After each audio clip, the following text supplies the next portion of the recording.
여러분 반갑습니다. 멀리서 지방에서 오신 분도 있고 또 다들 바쁘실 텐데 이렇게 또 귀한 시간 내주셔서 제가 여기 오면서 보니까 이 동네가 제가 학창 시절부터 정말 뭐 뻔질나게 다니던 친구들하고 저녁에 뭐 모여서 맥주도 마시고 뭐 하던 그런 동네입니다. 여기서부터 이제 저 동도중학교 지나가지고 저 마포대교까지 그 사이에 뭐 돼지고기집도 있고 뭐 해물탕집도 있고 이래서 참 많이 다녔습니다. 근데 제가 그 2021년 재작년이죠. 재작년 6월 29일에 정치를 하겠다고 이제 선언을 하고 대선에 도전을 했습니다. 그런데 제 그 정치 선언문 첫 페이지에 그 마포의 자영업자 얘기가 나옵니다. 그때는 제가 알던 그 여기 가게 하시는 분들이 좀 계셨는데 그 얘기를 들어보니까 학창 시절에 자주 다니던 그 돼지갈비집인데 그 이제 주변 얘기를 좀 해주시더라고요. 네, 정말 그 코로나 또 영업 규제, 영업 제한 뭐 이런 것 때문에 제가 가게를 다 접었다. 한 5개 운영하면서 그리고 가게를 접으면서 이제 종업원들한테 그 퇴직금이라도 조금씩 주려고 살던 집도 팔아가지고 이제 월세로 들어갔다는 얘기를 하시길래 제가 6월 29일 정치를 이제 하겠다고 국민들께 말씀드릴 때 그 마포의 자영업자 이거 도대체 정부가 이걸 누가 책임질 거냐 하는 얘기를 제가 했는데요.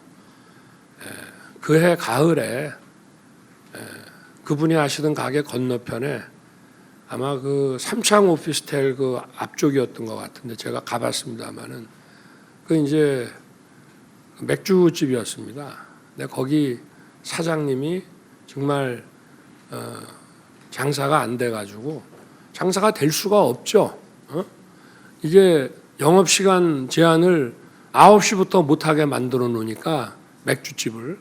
근데 보통 이제 우리가 회사에 근무를 하다가 퇴근하고들 이제 가는데 보통 8시나 돼야 그냥 식당은 뭐 6시, 7시부터 될 수 있지만 그런 저 생맥주집 같은 데는 8시나 돼야 손님이 모이는데 9시부터 일률 제한을 했기 때문에 1시간 영업하고는 문을 닫아야 돼요.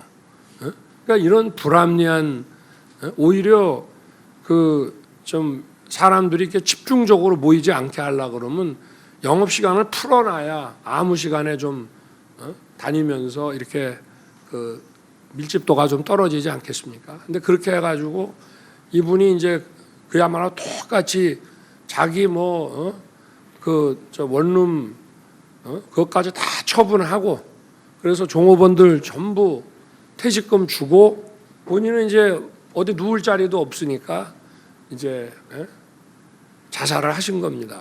그때 아마 소상공인협회에서 여의도에서 빈소도 차려놓고 저도 빈소도 갔지만 그 가게를 제가 직접 가봤습니다.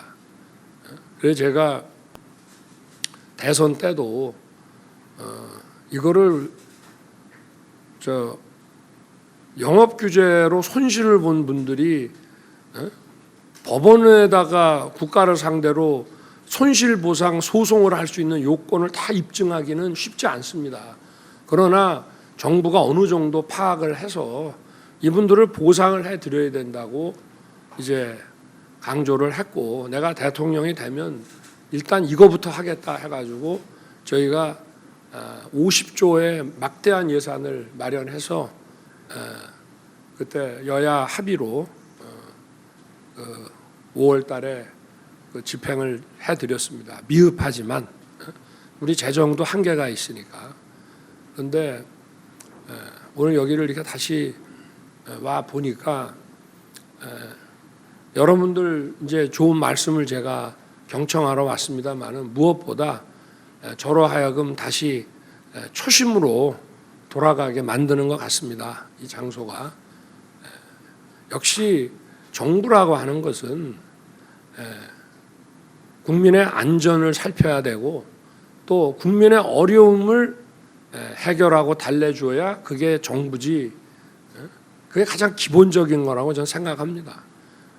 우리가 이제 미래를 위해서 전략적인 투자도 하고 외교 활동도 하고 또 공정한 어떤 시장과 교육 환경을 만들어서 사회가 민간 중심으로 잘 굴러가게끔 업무를 하는 것도 중요한데 일단은 국민들이 못 살겠다고 절규를 하면은 그거를 바로 듣고 문제를 어떤 답을 내놓을 수가 있어야 됩니다. 근데 참 그게 제가 이 대통령직을 수행하다 보니까 참 쉽지가 않아요. 왜냐하면 이제 결국은 이제 돈이 든단 말이에요. 돈이 드는데 그 돈을 누가 부담할 거냐. 또 재정에서 이걸 쓰려고 하면 이게 이제 예산을 막 늘릴 수는 없잖아요. 예산이 막 정부 재정 지출이 팍팍 늘어가면요 물가가 오릅니다. 과거에 우리 한 40여 년 전에 아웅산에서 돌아가신 그 김재익 씨라고 아주 출중한 경제 전문가가 계셨는데 우리가 그 70년대 말 80년대 초에 인플레이션이 엄청났어요. 근데 그거를 딱 잡았어요, 그분이. 근데 가장 먼저 한 게 정부 재정을 딱 잡은 겁니다. 그때 막 재정을 늘려야 된다는 요구가 막 정계에서도 있었지만 그걸 잡아서 물가를 잡은 거예요. 물가를 잡으니까 가정주부들이 이제 가계부를 제대로 쓸 수가 있어. 물가가 막 올라가면은 가정주부가 가계부를 못 써요. 처음에는 가계부 써가지고 잘 좀 관리하려 하다가 포기해버립니다, 이게.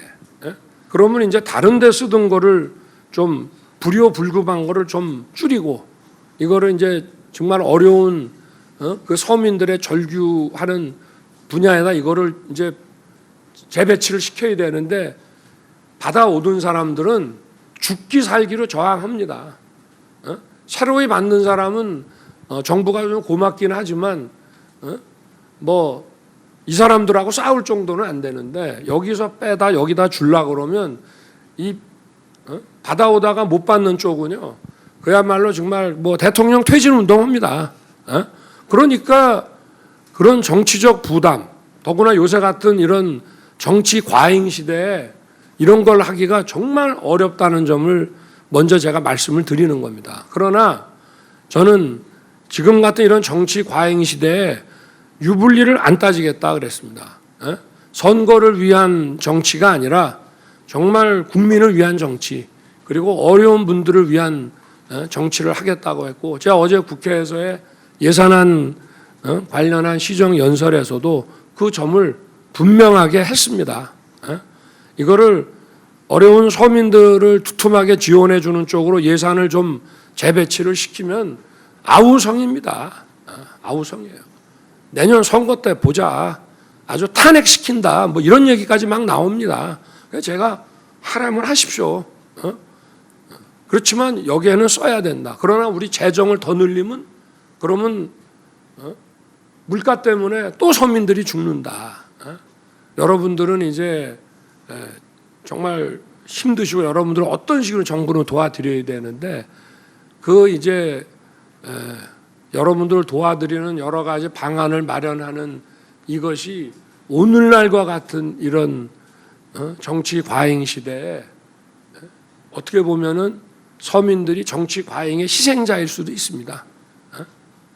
그렇지만 어쨌든 그런 누구의 탓으로 돌리지 않고 이거는 대통령이 제 책임 또 제가 맡고 있는 우리 정부의 책임이라는 확고한 인식을 가지고 여러분들 오늘 말씀을 잘 경청해서 여러분들도 본인 개인의 일뿐만이 아니라 또 그 주변의 저 상황들을 다 알고 어떻게 보면 대변해서 말씀하시는 거라고 생각을 하고 저희들이 하여튼 잘 경청해서 국정에 제대로 반영하도록 그렇게 하겠습니다.